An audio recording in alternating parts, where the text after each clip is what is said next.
An unexpected meeting, the Manhattan skyline glittered through the windows of the Waldorf Astoria. Ballroom like scattered diamonds on black velvet, Blake Montgomery adjusted his bow tie and surveyed the crowd of donors, socialites, and business leaders who had gathered for the annual Children's Hospital Foundation Gala. At 38, he had attended countless events like this one, writing checks that made board members smile and shaking hands until his fingers ached. Tonight should have been no different, but then he saw her.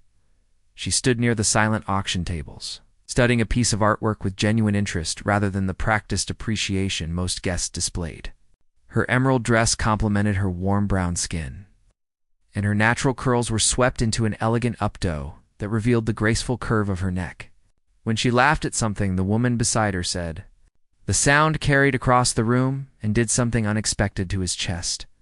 Blake found himself walking toward her before his brain caught up with his feet. He had built a real estate empire worth billions through careful planning and strategic thinking. Yet here he was, drawn to a stranger like a compass finding north. First words, "Excuse me," he said as he approached, his usual confidence faltering slightly under her direct gaze. "I hope this does not sound like a line, but are you considering bidding on that painting?" Her eyes, a rich amber color that reminded him of aged whiskey, studied him with amused skepticism. "And if I am, then I should warn you that I have my eye on it too," Blake replied, warming to the playful challenge in her expression. "Though I would happily concede if you tell me why you want it." She tilted her head, considering him. Most people at these events bid on art because it looks expensive or matches their living room furniture. This piece is different. See how the artists use light?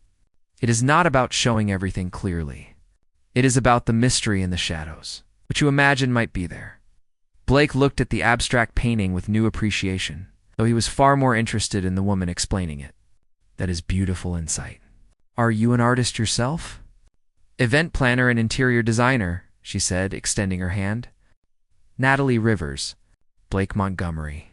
He took her hand and felt a jolt of electricity at the contact. Real estate development. The dance they talked for 20 minutes that felt like 20 seconds. Discovering shared views on architecture, a mutual love of jazz music, and similar philosophies about giving back to the community, Natalie was unlike anyone Blake had encountered in his business circles. She spoke with passion about creating spaces that brought people together, about design that served humanity rather than ego. When the orchestra began playing, Blake surprised himself by asking, "Would you dance with me?" Natalie's smile softened. "I should warn you that I am terrible at formal dancing. I learned more rhythm from my grandmother's church than from any ballroom." "Perfect," Blake said, echoing her earlier playfulness. "I have been too formal for too long." As they moved on to the dance floor, Blake felt like he was discovering something he had not known he was searching for. Natalie moved with natural grace, her hand resting lightly on his shoulder while they swayed to the music. Other couples gradually faded from his awareness until it felt like they were alone in a room full of hundreds. "Tell me something real about yourself," Natalie said softly. "Something you do not put in business profiles." Blake thought about deflecting with humor or offering some carefully edited version of his life. Instead, he found himself being honest. "I have spent so long building things that I forgot to build a life. Every morning I wake up in a penthouse that costs $8 million and it feels empty." He paused, surprised by his own vulnerability. "I did not realize how empty until right now," the complication before Natalie could respond. A smooth voice interrupted them. "Natalie, there you are. I have been looking everywhere for you." Blake turned to see a man in his early 40s, conventionally handsome with styled blonde hair and a smile that seemed calculated to charm. The newcomer's hand settled possessively on Natalie's lower back. Blake felt an unfamiliar surge of irritation. "Trevor," Natalie said, and Blake detected a note of discomfort in her voice.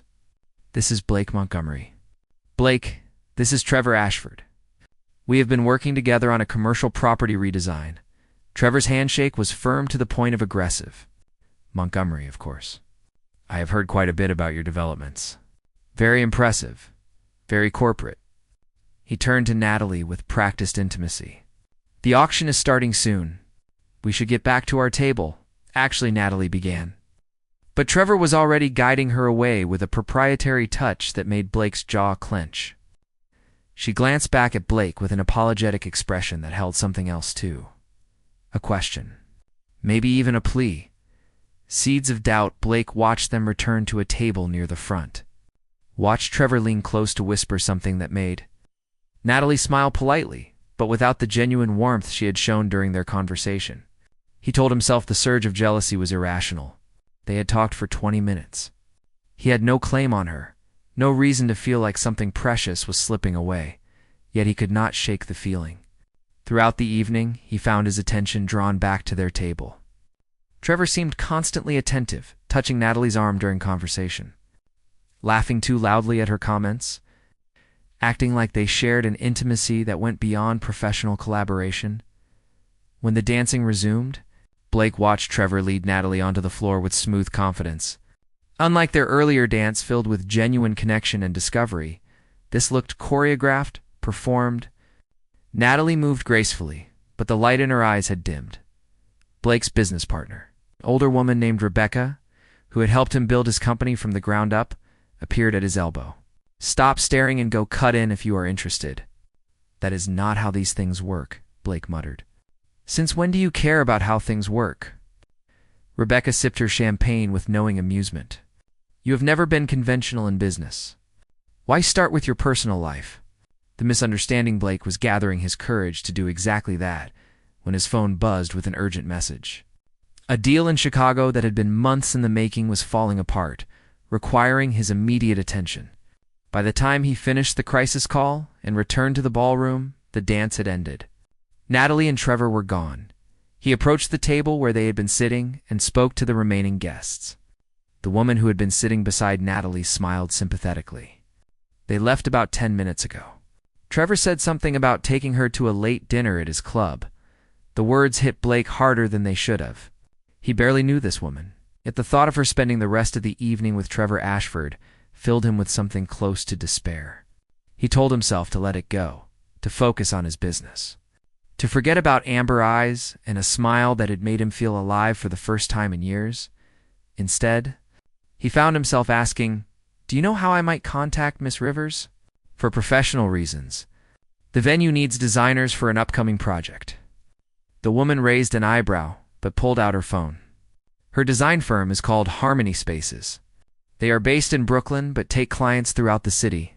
As Blake left the gala, the Manhattan night air cooled against his heated skin. He made a decision. Whatever he felt toward Natalie Rivers, whether it was genuine connection or simple attraction, he needed to know. And if Trevor Ashford was standing in the way, well, Blake had not built an empire by walking away from things that mattered. He just needed to figure out if Natalie felt the same way, or if he had imagined the electricity between them. The next morning would bring answers, or so he hoped. What Blake did not know was that across the city, Natalie was lying awake in her apartment, replaying their conversation and wondering if she had just met someone extraordinary, or if the champagne and music had created an illusion that morning light would dispel. The game was just beginning. Crossing paths again, Natalie stood in the lobby of the Morrison Tower in downtown Chicago, her portfolio tucked under one arm while she reviewed her presentation notes. The historic building was being converted into luxury condominiums, and her firm had been shortlisted to design the common spaces and penthouses. This contract could establish Harmony Spaces as a major player beyond New York. Exactly the kind of breakthrough she had been working toward for 5 years. What she had not expected was to see Blake Montgomery standing near the elevator bank, deep in conversation with the development team. Their eyes met across the marble expanse, and Natalie felt the same jolt of recognition she had experienced at the gala 3 weeks ago. Blake's expression shifted from surprise to something warmer, more intentional. He excused himself from his colleagues and walked toward her with purposeful strides. "Miss Rivers," he said, and she noticed he was trying to keep his tone professional despite the spark in his gray eyes. "What a pleasant surprise. I did not realize Harmony Spaces was pitching for this project." Natalie's mind raced, connecting pieces she should have seen earlier. "Mr. Montgomery, I take it you were involved with the Morrison Tower development." Lead developer, actually. He smiled, and it transformed his serious face into something almost boyish. My company acquired the property 6 months ago. I have been overseeing the renovation personally because this building has historical significance to Chicago professional. Boundaries, the presentation went flawlessly. Natalie showcased her vision for spaces that honored the building's 1920s architecture while incorporating modern sustainability and community features. She proposed a rooftop garden that would serve as a gathering place for residents, interior courtyards with natural light, and design elements that told the story of Chicago's Jazz Age heritage. Blake asked thoughtful questions throughout. His attention focused entirely on her ideas rather than just the financial projections. Unlike other developers she had worked with, he seemed genuinely interested in creating something meaningful rather than simply maximizing profit margins. After the presentation, the development team requested time to deliberate. Natalie gathered her materials, trying to ignore how aware she was of Blake's presence, how her skin seemed to warm whenever he looked in her direction. "Miss Rivers, could I speak with you privately for a moment?" Blake gestured toward a quiet corner of the conference room. The rest of the team had already filed out, leaving them alone with floor-to-ceiling windows overlooking the Chicago River. "Your presentation was exceptional," he said, his professional tone slipping slightly. "But I need to be honest with you about something." Natalie's stomach tightened. "Is there a problem with my proposal?" "No, the problem is that I have not been able to stop thinking about you since the gala." Blake ran a hand through his dark hair, looking uncharacteristically uncertain. "I know that puts us in an awkward position professionally, but I would rather be straightforward than pretend I feel nothing." The complication returned before Natalie could respond. The conference room door opened. Trevor Ashford walked in with the easy confidence of someone who belonged everywhere he went. His smile was wide, but his blue eyes held something calculating as he took in the scene. "Natalie, sweetheart, I thought I might find you here." Trevor crossed the room and kissed her cheek with familiar ease. "I was meeting with investors in the building and heard you were presenting. How did it go?" Blake's expression shuddered, becoming professionally neutral. "Mr. Ashford, I was not aware you had business in this building, just exploring opportunities." Trevor replied smoothly, his hand resting possessively on Natalie's lower back. "Natalie and I have been collaborating quite closely. In fact, we have been discussing combining our resources for several upcoming projects. Haven't we, darling?" Natalie felt trapped between conflicting truths. She and Trevor had been working together on one commercial redesign, nothing more. But Trevor had been pushing for a more formal partnership and dropping hints about personal interests that she had been carefully deflecting. Now he was acting like they had agreements that did not exist. "We have discussed possibilities," Natalie said carefully, stepping slightly away from Trevor's touch. "Nothing has been decided yet." Blake's jaw tightened, almost imperceptibly. "Well, I should let you to discuss your business. Miss Rivers, we will be in touch about the Morrison Tower project within the week." His tone was perfectly professional, perfectly distant. And it made Natalie's chest ache with unexpected loss, revelations, and doubt that evening. Natalie sat in her hotel room overlooking Lake Michigan, trying to focus on other project proposals but finding her thoughts returning to the look on Blake's face when Trevor had appeared. She had seen something shift in his expression, a door closing that had just begun to open. Her phone rang. Blake's name appeared on the screen, and her heart leaped before she could stop it. "Hello, Miss Rivers, Natalie. I apologize for calling outside business hours." Blake's voice was rough, lacking its usual controlled polish. "But I need to ask you something directly, and I need you to be honest with me." "Okay," Natalie said softly. Moving to stand by the window where the city lights reflected on the dark water, "Are you involved with Trevor Ashford? Not as business partners, as something more personal.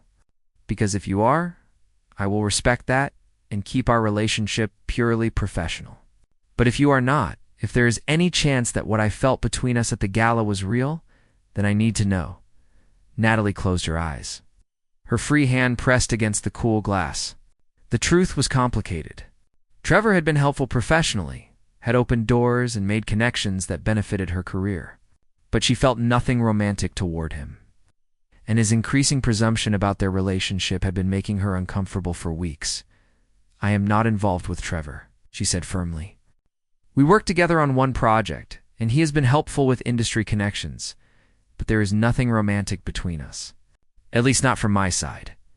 She heard Blake exhale, a sound of relief and something deeper.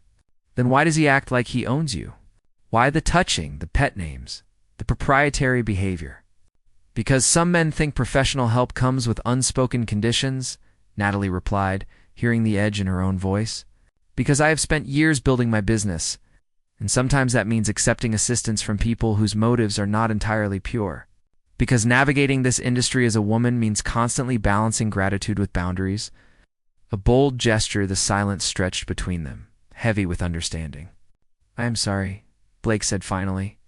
I should not have assumed anything without asking you first. That was unfair. You saw me with him at the gala, saw him touching me today, Natalie said. I understand why you might have thought we were together. But Blake, I need you to understand something. I have worked incredibly hard to build harmony spaces without compromising myself. If Trevor thinks his networking comes with expectations, he is going to be disappointed. What if there was another way? Blake's voice held new intensity. What if you did not need his connections because you had access to something better? I do not need rescuing, Natalie said firmly.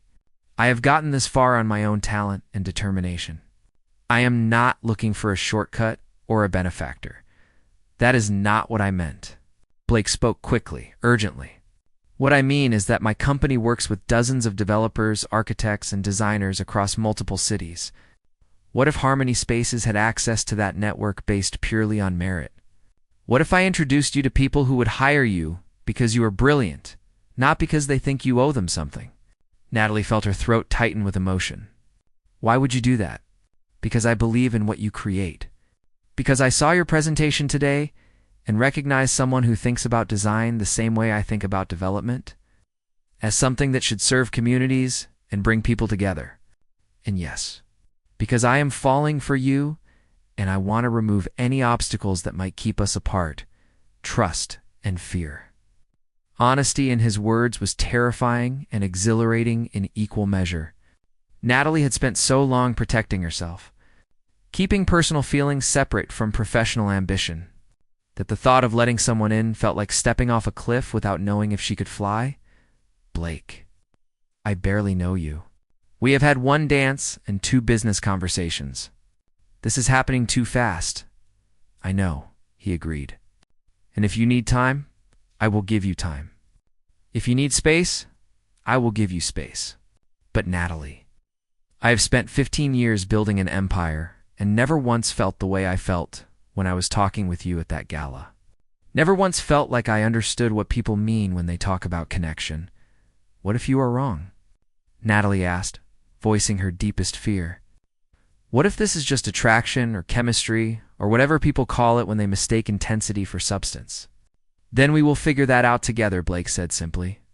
But I would rather risk being wrong than spend the rest of my life wondering what might have happened if. I had been brave enough to try. Natalie looked out at Chicago's skyline, at the city where she might build something extraordinary, where she might take a chance on something beyond business success. Trevor represented safety, calculated networking, the path she understood. Blake represented unknown territory, vulnerability, the possibility of having something real. I need to handle Trevor myself, she said finally. I need to make it clear that we are business associates only, nothing more. And I need to do it without your interference because this is about my boundaries, not about you competing with another man for territory. Blake was quiet for a moment. You are right. I apologize if I made this about ego rather than respecting your autonomy. That was not my intention. I know, Natalie said, her voice softening. But Blake, if we are going to explore this, whatever this is, I need to know that you see me as an equal partner, not as someone who needs protection or management. I see you, Blake said, and the intensity in his voice made her shiver. I see exactly who you are, and that is why I'm willing to risk everything for the possibility of having you in my life. The choice the next morning. Natalie arranged to meet Trevor at a coffee shop near her hotel. He arrived looking pleased with himself, clearly believing that his performance the previous day had cemented their relationship. Trevor, We need to talk about boundaries, Natalie began without preamble. You made it seem like we have agreements that do not exist. Like our relationship is more personal than professional. His smile faltered. I thought we understood each other. I have done a great deal for your career, Natalie. Opened doors, made introductions. Surely you recognize that such generosity comes with certain expectations. There it was, laid bare. The unspoken contract that she had been refusing to see. And if I do not meet those expectations? Natalie kept her voice steady, despite the anger simmering beneath. Trevor's expression hardened. Then perhaps those doors will close again. Perhaps those contacts will become unavailable. The business world is built on relationships, sweetheart. Relationships require reciprocity. Natalie stood, gathering her things with deliberate calm. Then I will build new relationships with people who understand that. Professional respect does not include romantic or physical obligations. Thank you for your assistance, Trevor, but I will manage my career from here without your help. You will regret this. Trevor called after her as she walked toward the exit. Montgomery cannot give you what I can. He is a playboy developer who will move on to the next interesting woman within a month. Maybe, Natalie said over her shoulder, but that will be my mistake to make, not yours to prevent. As she stepped out into the crisp Chicago morning, her phone buzzed with a text from Blake. The development team chose Harmony Spaces for Morrison Tower. Decision was unanimous, based purely on merit. You start next month. Congratulations. Building something real 6 weeks later. Natalie walked through the Morrison Tower's gutted interior. Her hard hat slightly askew as she directed contractors on the rooftop garden installation. The project had consumed her days and filled her nights with exciting challenges. Working alongside Blake's development team had proven everything he had promised. Collaboration based on mutual respect and shared vision. Blake himself had been surprisingly restrained, maintaining professional distance while making it clear through small gestures that his interest remained. Coffee appearing on her temporary desk during long days. Thoughtful questions about her design philosophy during team meetings. The way his eyes found hers across crowded construction sites. Holding connection for just a moment before returning to business. Natalie. We have a problem with the courtyard drainage system. Her project manager called out, pulling her attention back to immediate concerns. The original building specs are not matching what we found when we opened the walls. Show me, Natalie said, following him down to the second floor where the interior courtyard would bring natural light into the building's center. As she examined the unexpected plumbing configuration, she felt someone's presence behind her. That is going to require a complete redesign of the water reclamation system, Blake said, studying the exposed pipes with a frown. Which will add at least 3 weeks to the timeline and $100,000 to the budget. Not necessarily, Natalie replied, her mind already working through alternatives. What if we use the existing drainage but redirect it here, creating a water feature instead of fighting against the building's original design? We turn the limitation into an architectural highlight. Blake studied her sketched proposal. Ouch. And slowly his expression shifted to admiration. That is brilliant. It honors the building's history while creating something new. This is exactly why I wanted you on this project. Unexpected crisis that evening. Natalie returned to her temporary Chicago apartment to find urgent messages from her business partner in New York. Several clients had suddenly canceled contracts, and rumors were circulating about Harmony Spaces as being unreliable and difficult to work with. It did not take long to trace the source. Trevor had made good on his implied threat, using his industry connections to spread doubt about her firm's professionalism. The damage was not catastrophic yet, but it could become serious if left unchecked. Natalie's first instinct was to handle it herself, to fight back through her own network and reputation. But as she sat alone in her apartment, watching the city lights blur through frustrated tears, she realized something important. Accepting help was not the same as being rescued. Partnership did not mean losing independence. She called Blake. His phone rang 3 times before he answered, his voice warm with surprise. Natalie, is everything okay? I need help, she said, and the admission felt like both surrender and strength. Trevor is sabotaging my business. I can fight this myself, but it will be easier and faster with your assistance. I am asking as a partner, not as someone who needs saving. Fighting back together, Blake's response was immediate. Give me names and details. I will make some calls. But Natalie, we do this your way. You tell me what you need, and I provide resources. You remain in control of your business and your reputation. They worked through the night. Natalie reaching out to satisfied clients for testimonials while Blake contacted developers who knew Trevor's true character. By morning, they had assembled a compelling counter-narrative. One that exposed Trevor's pattern of using professional leverage for personal gain. What surprised Natalie most was Blake's approach. He did not try to take over or manage the situation.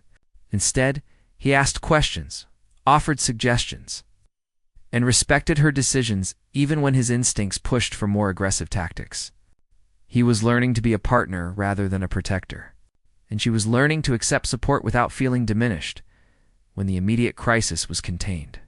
They sat together in Blake's office, watching the sunrise paint Chicago's skyline in shades of gold and amber. Thank you, Natalie said softly. Not just for the help, but for letting me lead. Blake turned to face her, his gray eyes serious. I am learning that loving someone does not mean controlling their life. It means standing beside them while they control their own. I am sorry I did not understand that from the beginning. Honest conversation, you said. Loving someone, Natalie said, her heart accelerating. Present tense, not future possibility. Blake reached for her hand, his touch gentle but sure. I am in love with you, Natalie Rivers. I have been since that dance at the gala, maybe even since you explained why that painting mattered. I am in love with your passion, your integrity. The way you see possibilities where others see limitations. Natalie felt tears prick her eyes. Oh. But they were tears of relief rather than fear. I am terrified, she admitted. I have spent so long building independence that the thought of needing someone feels dangerous. You do not need me, Blake said firmly. You are brilliant and capable on your own. But maybe if you want, we could build something together that is bigger than what either of us could create alone. Not because you need rescuing, but because partnership makes us both stronger. What if it does not work? What if we are wrong about this? Then we will handle it with the same honesty and respect we have shown each other through this crisis. His thumb traced circles on her palm. But Natalie, I would rather risk heartbreak than spend my life wondering what we might have built together. Choosing, Natalie thought about all the walls she had constructed around her heart. All the careful boundaries she maintained to protect herself from disappointment. She thought about Trevor and men like him who saw women as conquests rather than equals. And she thought about Blake, who would cross the country to help her fight her battles without trying to fight them for her.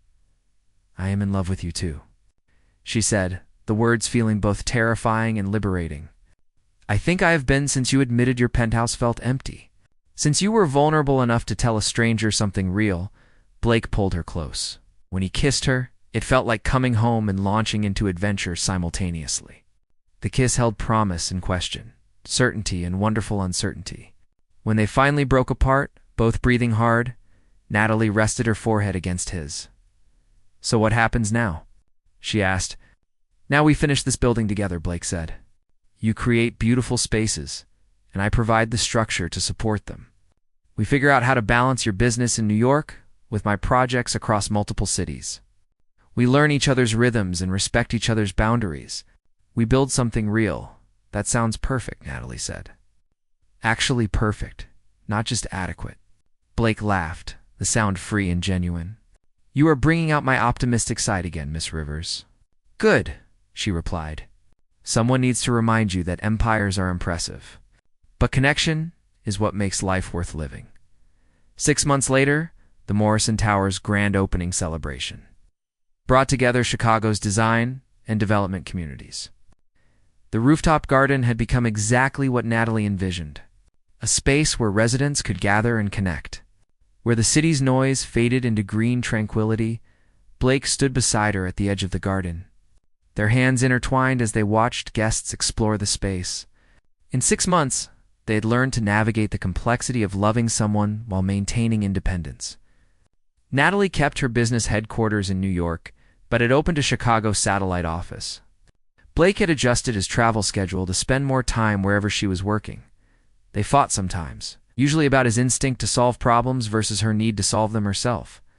But they had learned to communicate through conflict, to respect each other's approaches, even when they disagreed. They were building partnership rather than possession. Collaboration rather than control. "You did something extraordinary here," Blake said, gesturing to the garden where strangers were already starting conversations. Forming connections in the space Natalie had designed specifically for that purpose. "This is what you talked about at the gala, creating places that bring people together." "We did something extraordinary," Natalie corrected gently. "Your vision for preserving this building's history, my design for honoring that while creating community. This is what partnership looks like." Blake turned to face her fully, his expression holding something new, something that made her breath catch. "I have been thinking about other things we might build together. Long-term things. Forever things, if you are interested." "Are you proposing, Mr. Montgomery?" Natalie's heart raced even as she tried to keep her tone light. "Because if you are, you should know that I have opinions about how that should happen." "Tell me," Blake said, his smile gentle and genuine. "Tell me everything you want, and we will build it together. Because that is what partners do. They create something beautiful from honest conversation and mutual respect. They choose each other every day, not because they need to, but because they want to." As the sun set over Chicago, painting the sky in shades of amber and gold, Natalie kissed the man who had pursued her not with control or possession, but with respect and patience, who had learned that loving her meant supporting her independence rather than managing her life. Together, they had built something more valuable than any development project or design portfolio. They had built trust, partnership, and a love that made them both stronger without diminishing either one. And that, Natalie thought as Blake held her close while their guests celebrated around them, was the most beautiful design of all.